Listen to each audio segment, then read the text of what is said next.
Hello, real quickly before I move on to the crux of this video, which is I'm going to explain why I'm leaving YouTube, and I am going to be posting exclusive content only available to my Patreon members starting as of June 24th. So there's going to be new content I'm going to be posting about once a week, available only to my Patreon subscribers, and you can get access to this content for as little as $1 a month support. So please go over to Patreon, especially if you viewed my videos for the last decade, which I posted for free on YouTube,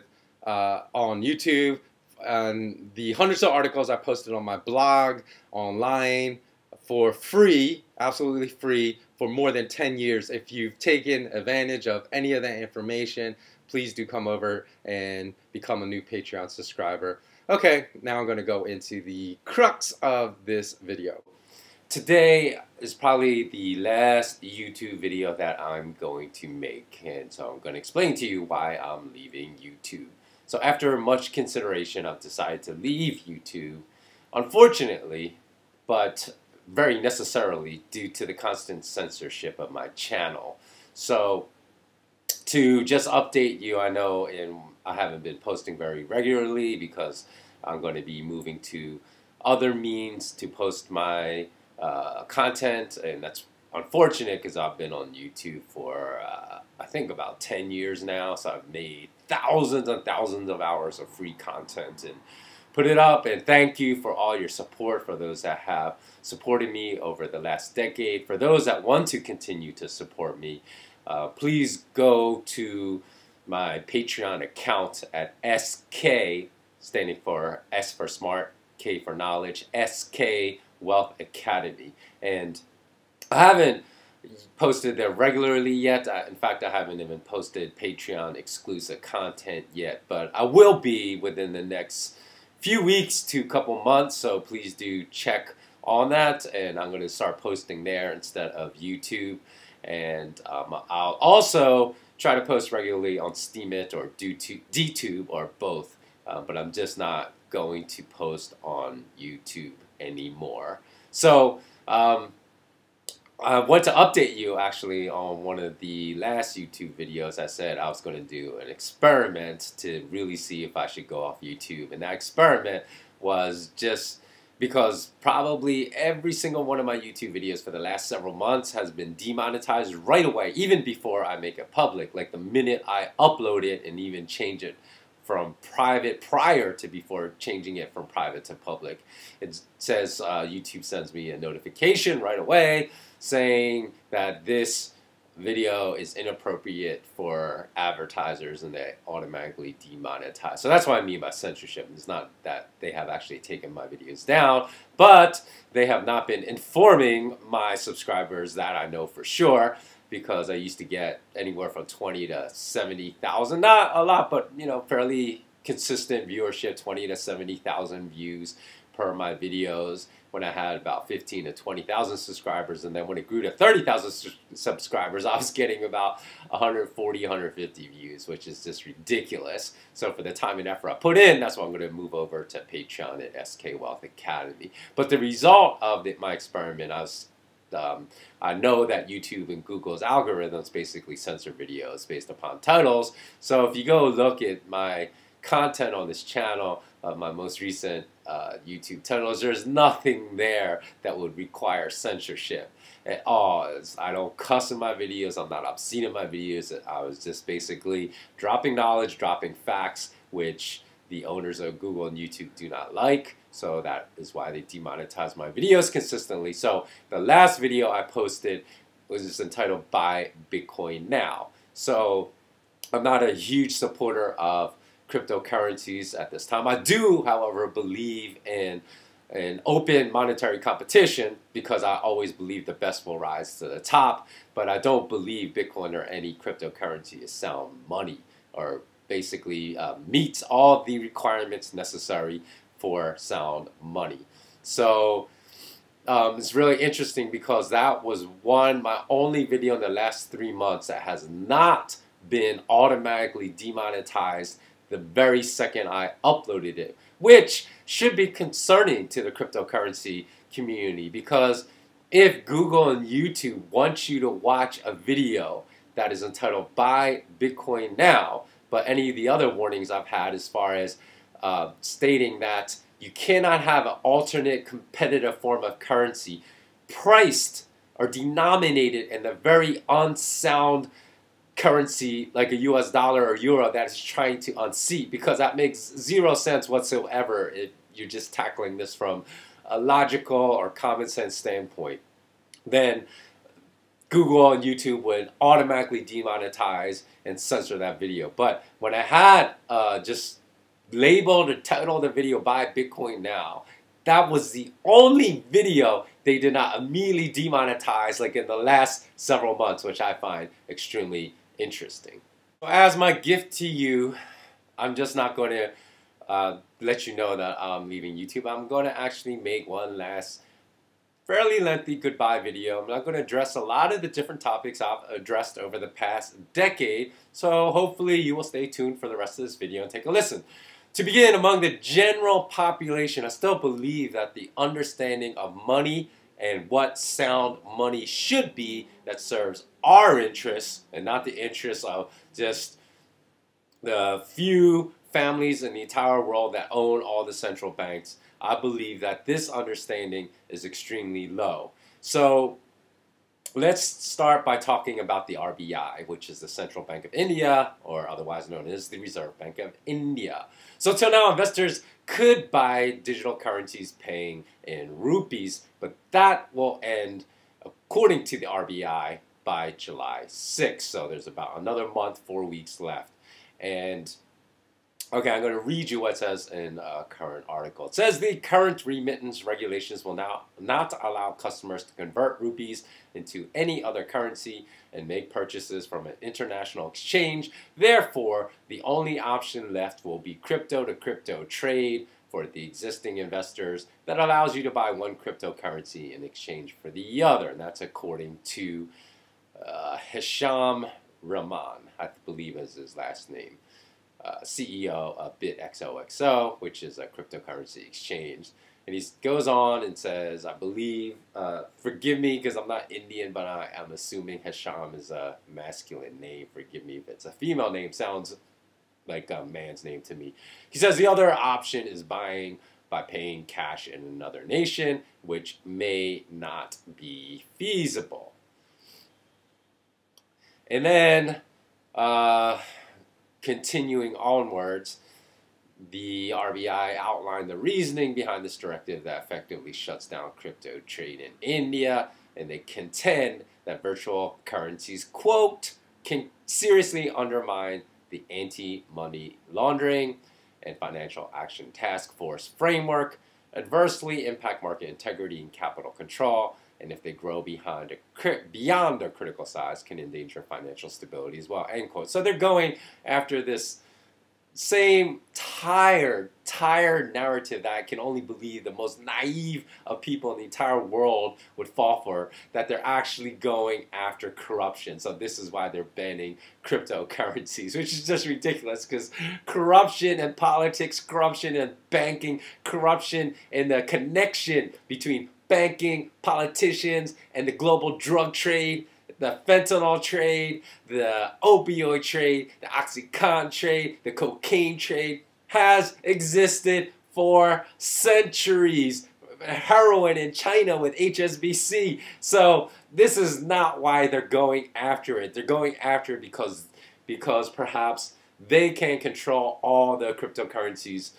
So it's just a control issue. They sell it as an anti-corruption issue, which is ridiculous. The RBI stated that virtual currencies are not real currencies. So they forbade any bank or company in India after July 6th, that is, from facilitating any type of transactions with cryptos, and that includes loans against cryptos, aiding conversions of cryptocurrencies into rupees or any other fiat currencies. So that is so ridiculous, because if they're going to ban all virtual currencies, they would have to ban the fiat currency rupee, because as you all know, the bulk of fiat currencies anywhere in any nation exists only in virtual form. It's just a digital entry that exists on a hard drive on a bank server. So that is the most ludicrous thing. So in essence, they are advocating for banning the rupee, but they're saying it only applies to cryptocurrencies, even though basically both are cryptos, of course, are 100% digital form, but fiat currencies are 99% digital form.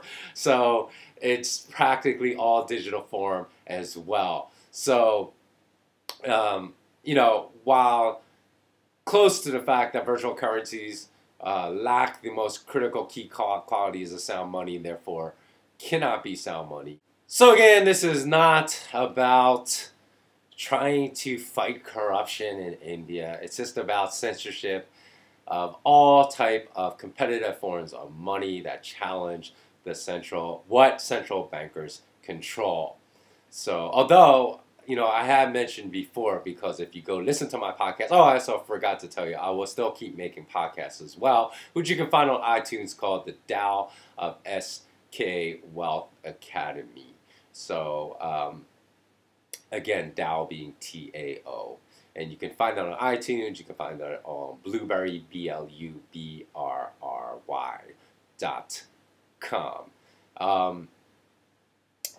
The truth is, basically, they just want to shut down competitive forms of currency, money that they do not control. And again, I said I do believe that Bitcoin is under their control.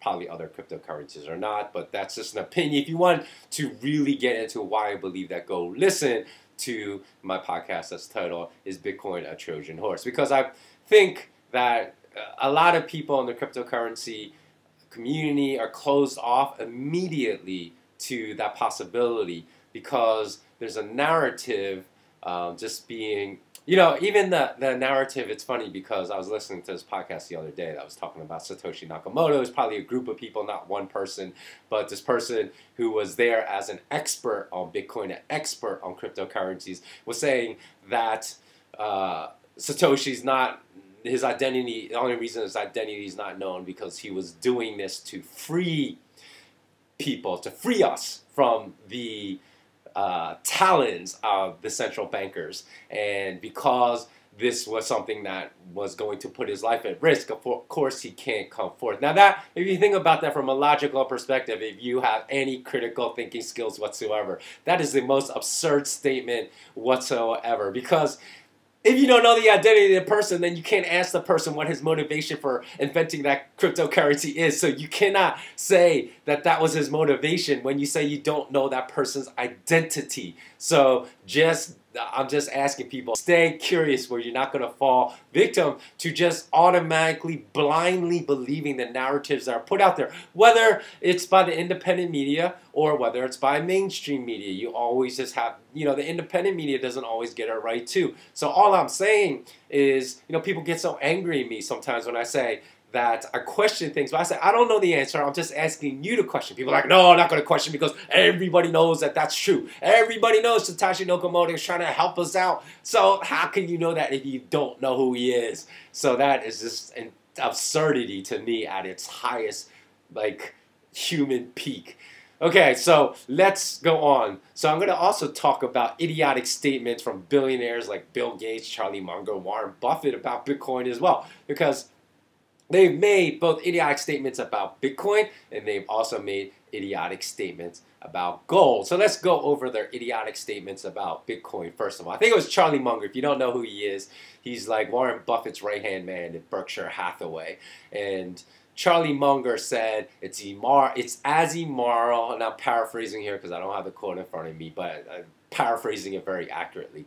He said it's as immoral to trade Bitcoin as it is to harvest little babies' brains, which is just ludicrous to me. I mean, to think that anybody is going to be stupid enough to fall for Charlie Munger's statement, especially when you look at Berkshire Hathaway. Okay, he wants to be the beacon of morality out there. Look at the companies that his Berkshire Hathaway and Warren Buffett's Berkshire Hathaway invest in.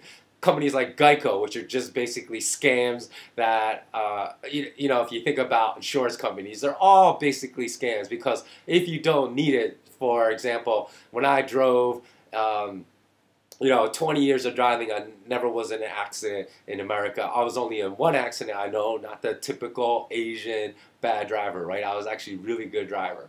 And I was only in one accident. It wasn't my fault because someone hit me, and I didn't hit that person. And you spend thousands of dollars every year, and you're basically subsidizing the bad drivers out there, because at the end of the year, if you don't get in an accident, you don't get that money returned to you. So it's a total scam because you're not given the option. Can I refuse it? You have to get it legally. So they legalize this theft. But, I know that some people want to agree with me as far as my take on insurance companies. So let's go on to Berkshire Hathaway's investment in cancer-spreading Monsanto GMO food. Okay, it's completely banned in most European countries, GMO foods, because of the significant health risks they pose. That's something Charlie Munger pushes.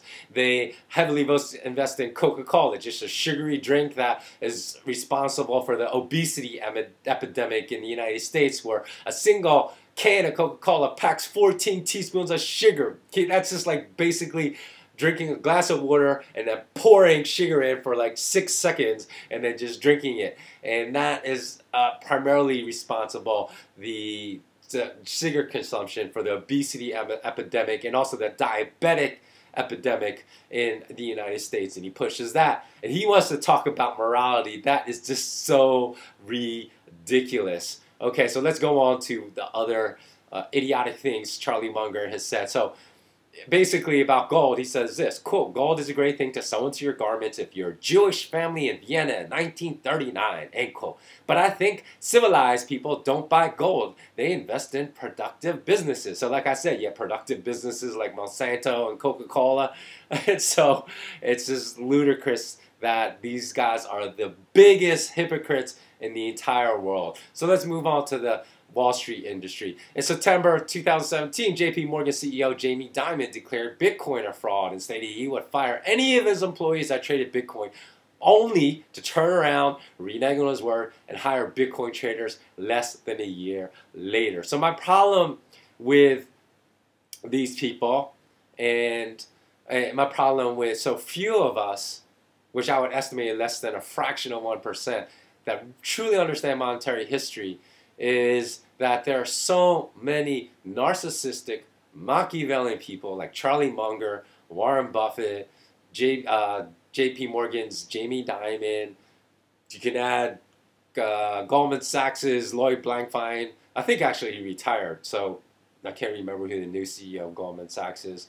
But in any event, it's a case of the rats fleeing the ship before it sinks, because I'm telling you, we're going to get another a global economic crisis that's going to make the 2008 global economic crisis pale in comparison, because they've taken that bubble that existed in 2008, never fixed the underlying fundamental problems, and just blew that bubble to greater portions. So now we have what I call the BOE, not the Bank of England, but the bubble of everything. A bubble in global stock markets, a bubble in global bond markets, a bubble in real estate markets. So you have a bubble in tech stocks, a bubble in everything.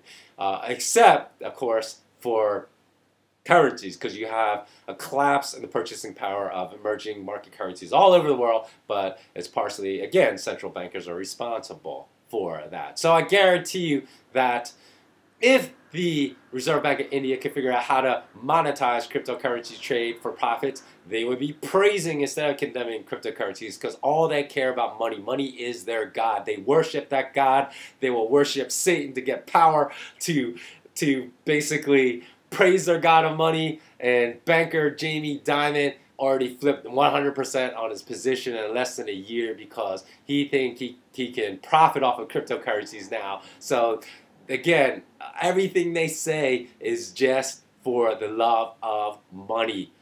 But here's the one thing that I really want to stress, is that truth, right? Truth has no party affiliations or group membership, but unfortunately, we as people do. And depending upon one's ulterior motives, people spread lies as truth all the time in the financial world. People like Jamie Dimon, Charlie Munger, Bill Gates, Warren Buffett, blah, blah, blah, blah. They always express negative opinions about things that they haven't learned to exploit to their own advantage. That's it. That's the only thing that they're negative, and they pass it off as some kind of moral outrage when all of them have committed extremely immoral acts on their own. So it's the there's one thing I cannot stand. I mean, I know only God can judge, but there's one thing I cannot stand is a hypocrite. And a hypocrite to the nth degree, like many of these billionaires are trying to preach to us about how we should behave, and their behavior is just despicable. So there's no doubt that all these men have exploited a large part of humanity to build their riches. So the thing that I'm going to stress in SK Wealth Academy is that while wealth is important, and material wealth is part of the pillars of building wealth, it's not the only one, because I believe happiness is a pillar of building wealth. Having physical health, strong physical health, is a pillar of that wealth. So material wealth is not the only one. It's probably only equally as important as the other pillars of wealth that I also highly emphasize in my SK Wealth Academy courses, is that we as human beings must be compassionate in the way we build wealth. We must uplift our brothers and sisters. We must uplift our community. We must uplift everyone around us and be positive in the way we do it. And I would hope that we do not exploit other people to do it. Because the easy way out, take the easy way out. I was on Wall Street like 15 years ago. That would have been the easy way out, my path to riches, because I resigned before I made real riches. Although my manager, when I resigned, told me riches were coming my way, so I should stay. But I've seen enough, I had learned enough about just the rampant systemic immorality and criminality of the financial world, so I quit and I took the more difficult way. And I think that we need to take the difficult way if it's the correct way in which we can uplift everyone around us, and we can also make money that same way. So,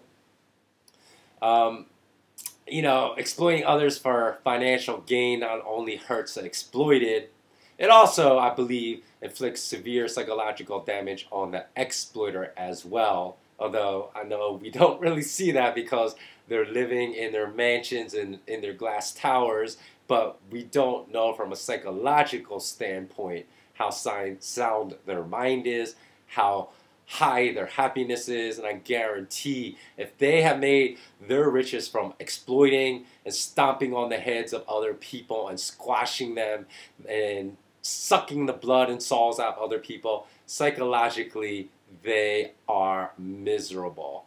By doing so, it will prevent them from understanding the web of life, in which all life is connected, and any harm inflicted upon the web of life is also self-inflicted harm. And I truly 100% do believe that. So, there's no doubt, I'm not like ragging on the wealthy. I have plenty of wealthy friends, and I believe there's no doubt that there are just as there are many billionaires out there that are narcissistic, selfish, Machiavellian, there are probably some out there that are good people as well and will really help other people once they have the opportunity to do so. So, most people will not describe billionaires as weak or meek, because most of us have a view that only people with strong personalities are capable of amassing such great wealth. But psychological studies have shown time and time again that those that have strong personalities are more selfless and giving than the average person, the opposite of what we might believe. So the reality is that many billionaires use their accumulation of obscene wealth to compensate for the things they lack in personal integrity and personal character and strength of character. So they're using this to cover up for all their insufficiencies. Let me give you an example. There's a billionaire owner of an NBA franchise named Mark Cuban. A lot of people know who he is. I've heard a lot of people hold him in very high regard, have a lot of respect for him, and just because he has tons of money. But really, we need to look at the content of a person's character to assess whether or not we should respect this person. And I'm going to admit too that I always thought, oh, Mark Cuban seems like a pretty cool guy, which is ridiculous, because if you've never met a person, never had a long conversation, even if you met the person for 2 hours, that doesn't give you the access to his deepest thoughts, what or her deepest thoughts, or what this person really thinks, you know, unless you can ask them tough questions about certain things. So there are tough questions I would ask him, given the fact that it came out this past year that his top executive, as CEO, this guy called Terdema Usuri, is found guilty of beating up women, sexually harassing many women in his organization. And then when Cuban was asked whether he knew about this despicable behavior and just ignored it, he had bragged in a book that was written about him that there was not a single thing that happened in his organization that he did not know about. And he said, quote, "The big difference is being that I'm so close to everything that's going around, you can't bullshit me," end quote. And then questioned about whether he knew, he said, "This is all new to me." That's a direct quote from him. So when his employees were asked, an employee, of course, who wanted to remain nameless for obvious purposes, said, quote, "Trust me, Mark knows everything that goes on." Of course, Mark knew about the instances of harassment and assault. Everyone knew, end quote, is what he said. And one of Cuban's female employees who claimed the CEO sexually harassed her also had a different take from Cuban. She said that Cuban let it go on because he only cared about the bottom line. As long as the money was pouring in, despicable behavior was okay, she said. And when pressed more about the unbelievability, is that a word? Unbelievability? I think so. Of a statement, Cuban, you know, as far as Cuban saying, "I didn't know what was going on," he indirectly then admitted his knowledge of the situation, but said he didn't want to fire Terdema Usuri because he said he didn't want his CEO to go somewhere else and sexually harass females elsewhere. And then when Cuban made that admission, I really lost a lot of respect for him because it makes zero sense. His excuse, and which he's trying to escape all culpability in the matter, makes zero sense from a moral standpoint, because that stance is so morally reprehensible. It's almost like saying, okay, there's someone in my company that I found out was raping people, but I didn't want him to go rape someone's elsewhere, so that's why I kept him on. I'd just rather have him rape employees in my organization and not elsewhere. So again, this is just an example of people, we have to stop admiring them just because they're wealthy. We have to admire people, and we actually have to stop supporting businesses like this too. So I'm not a big sports fan. I do watch sports from time to time, but I could care less. It doesn't affect my day. It doesn't ruin my day. I'm not one of these people that are overwhelmed by sports and just get so upset if my team loses. But even if I grew up in Dallas and Dallas Mavericks were my team, just based upon that, I would stop going to any Dallas Mavericks games ever, because I feel like we shouldn't, if we really want to change things, if we're serious as a race, human race, and as a society that we really want to change things, we want to make things better if you have kids for your kids, then we got to start putting our money where our mouth is. We got to start supporting people that are doing things the right way and cut off our support 100% for people that are not doing things the right way. So the solution going forward is that not only should every person listening to this, my last video on YouTube, and please do go listen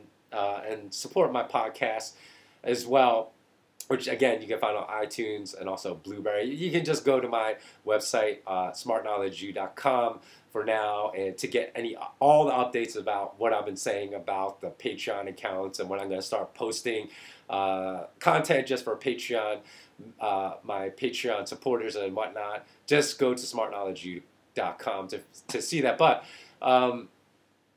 I believe that every person listening to this last video and podcast should only pursue businesses and business opportunities that do not profit from the exploitation of others, as so many businesses do today. But we should all start from this day to cease supporting any businesses we discover exploits others, and that includes H&M and Zara. If you don't know about the disposable fashion industry and how much H&M and Zara exploit people and workers, sweatshop workers all over the world, please watch the documentary True Cost about the disposable fashion industry.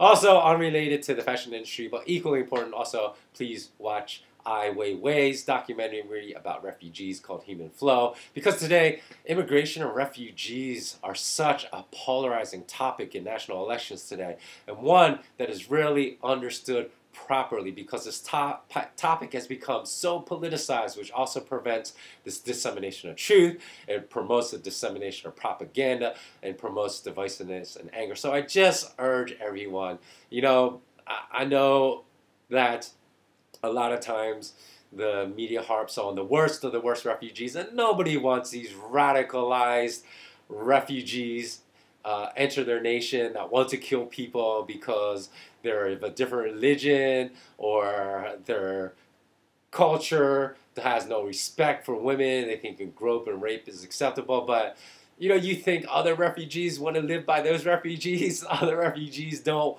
want those to live with those refugees either. So this is not a simple black and white issue. It's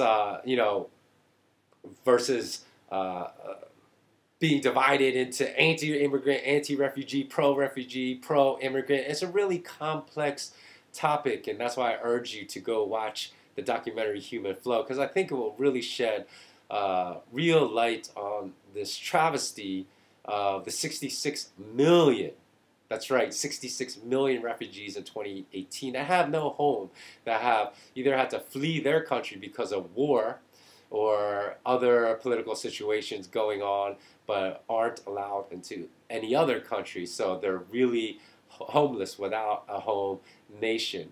And 66 million is a lot, but it's really a small fraction of the 7.2 billion people in this world. But this particular group of people that are suffering a lot are being used by politicians for their own Machiavellian purposes, and also to promote more hatred amongst us. And we need to heal. We need to understand what our similarities are instead of focusing on all our differences. We have to ask ourselves, why are some EU nations overrun by such population of immigrants? What's the political purpose by deliberately, and I believe it's deliberate, politicians deliberately allowing the worst of the worst to enter some of these countries in the EU? Because if you take the time to investigate the politicians today that are benefiting from a gain in political power, from an uber nationalistic anti-refugee stance, because it doesn't matter if they're parties in Italy that are built on Italy for Italians only, Germany for Germans only, and so on and so on.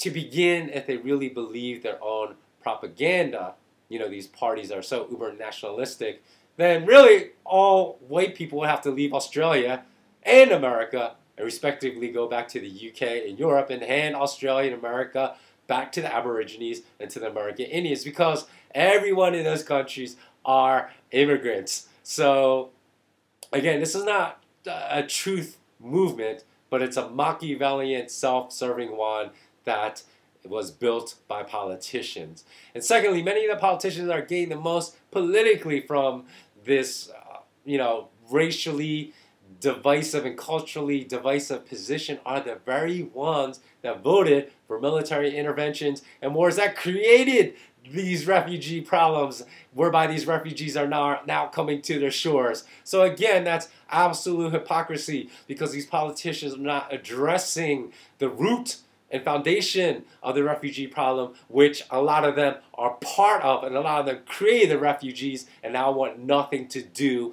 with solving the problem, which is, again, like I said, there's nothing I detest more in this life than straight up hypocrites.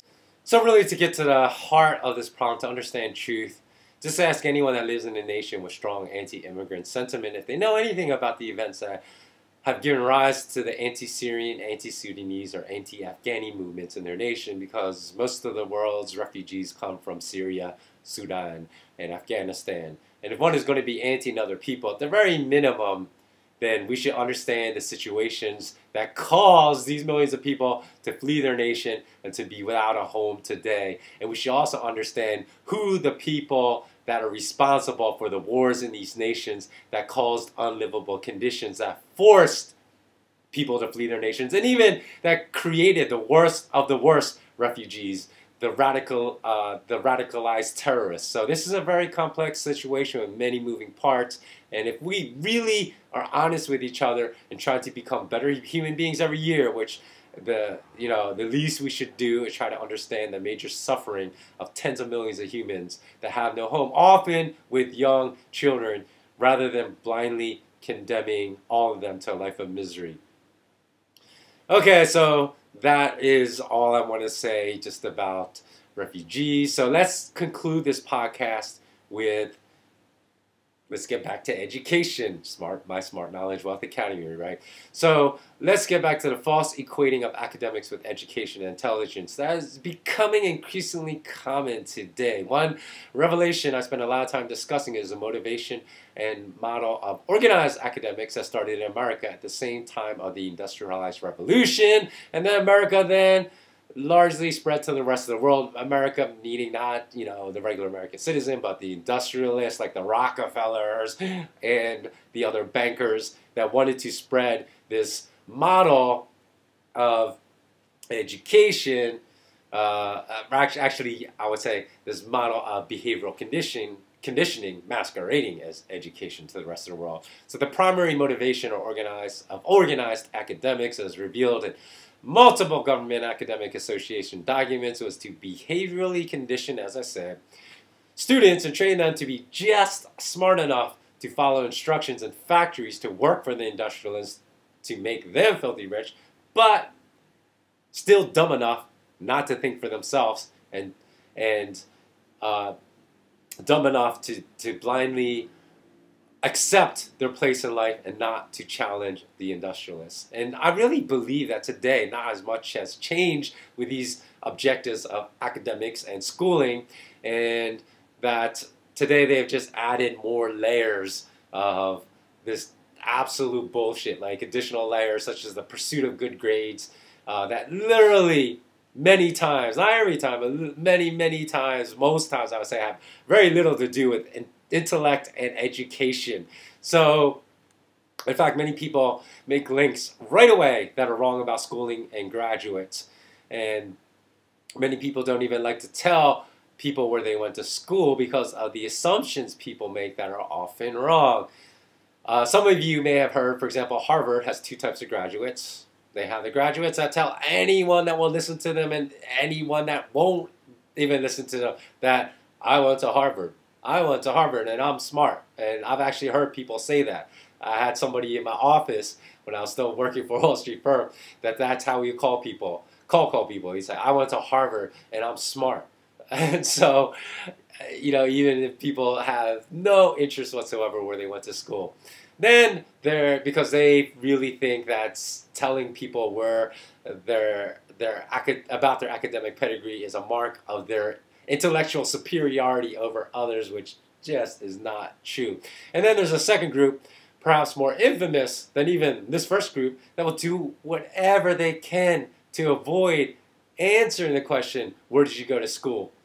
And the reason that they don't want to answer that, and they remain so vague, they won't even say Cambridge, because if you say Cambridge, everyone knows you went to Harvard. So they'll say, I went to school in the Boston area.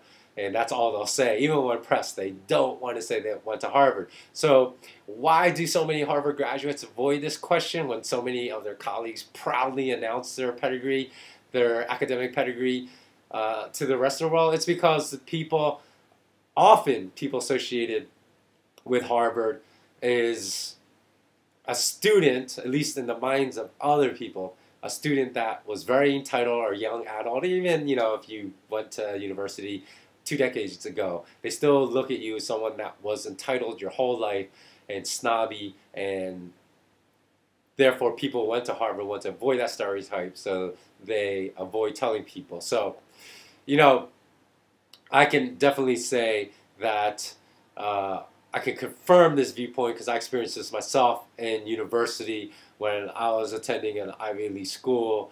I often hung out at an adjacent university, which is Drexel University, and they would, as college students do, say, oh, where do you go to school? And I would tell them, and so many Drexel students would always tell me, oh, you don't seem like a Penn student. So again, I know what they meant by that. They meant, again, you don't seem like an entitled, snobby person.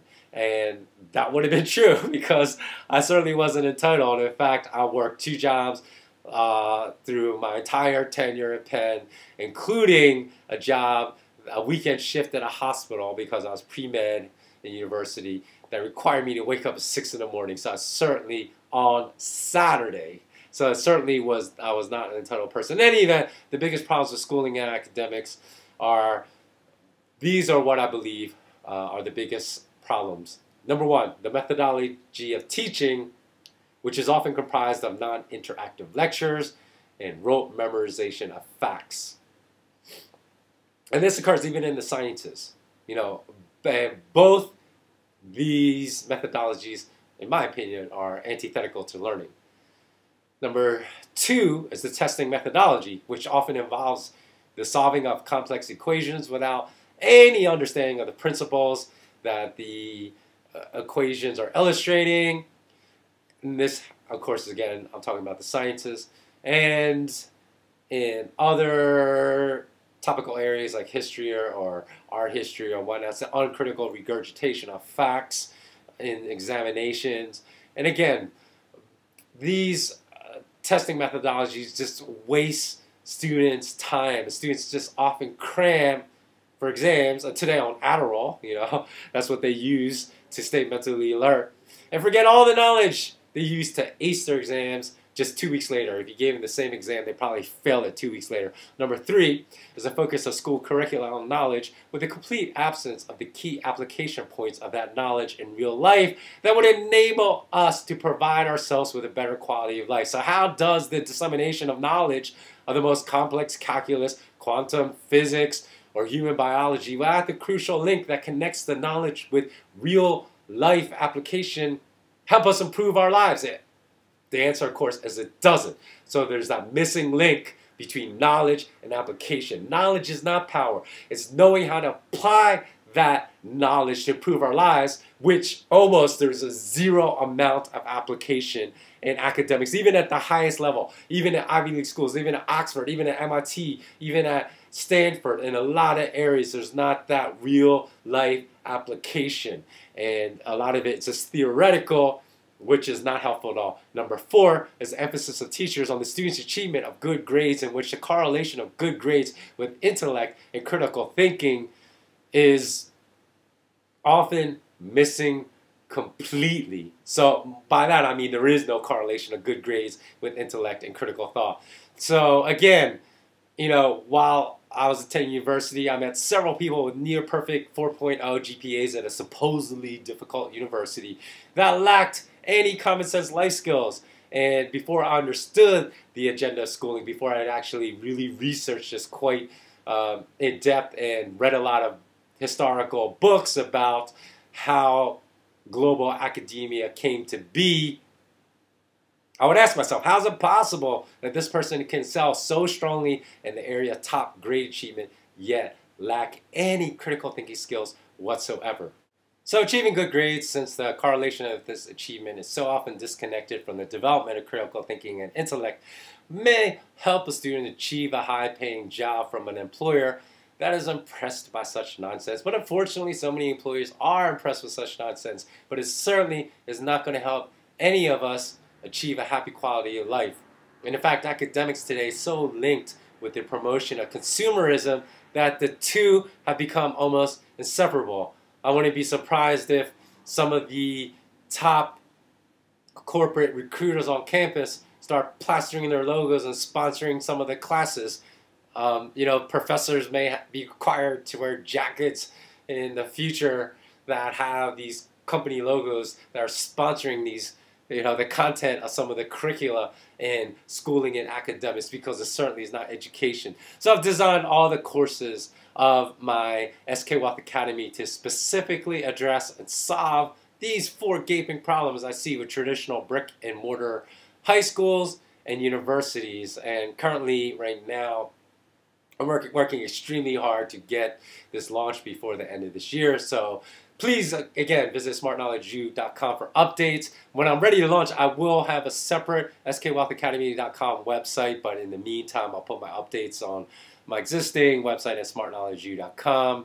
And I think that is about it. So as a reminder, if you made it to the end, thank you so much for listening to this whole podcast as far as why I'm leaving YouTube. I certainly hope you understand, but I certainly hope you also understand that I'm not going to stop the good fight. I'm going to keep fighting the good fight, and I'm going to keep providing unique content. So if you like the type of content that I put in this last goodbye to YouTube video, please come over to support me at Patreon at SK Wealth Academy.